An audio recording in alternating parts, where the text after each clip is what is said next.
Next question is from Charles on YouTube. How do you decide which new equipment investments to make for your new brewery? It's a great question. I approach it much the way I did when I was brewing at home. I remember when I started to have success in home brewing competitions, I would get asked to like go talk at like a home brewing thing or whatnot, and give a talk on like my process and what I do at home. And I would start with the slides. I was a history teacher, so I was big on PowerPoint, and I had all my pictures of all my setup and everything. And I always brewed in my kitchen. My hot side equipment was junk. And but where I spent my money was on the fermentation side. Now it was still very low tech, right? But where I put my attention was on cleaning, sanitizing, fermentation, and packaging. That was where I spent the majority of my attention and money on the homebrew side. I think there are some differences on the pro side.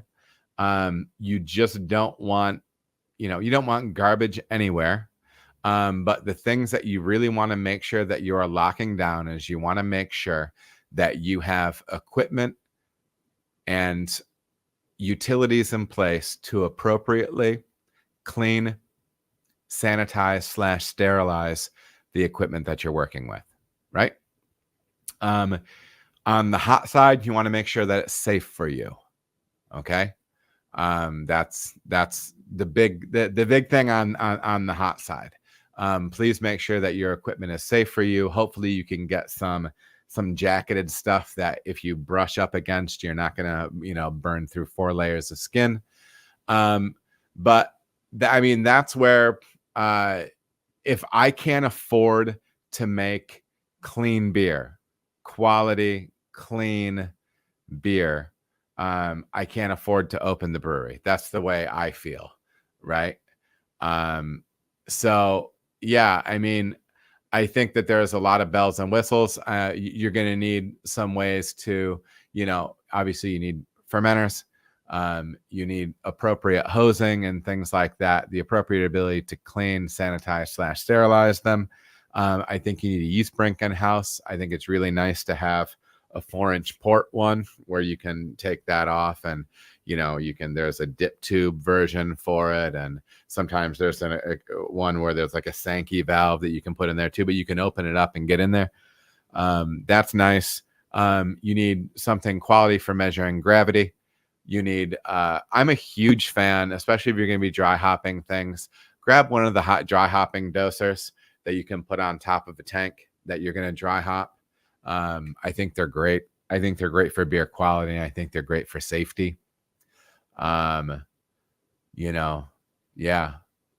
But anyways, that's kind of my thoughts on it.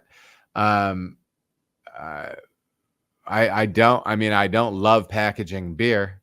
So if you don't have to do it, don't do it.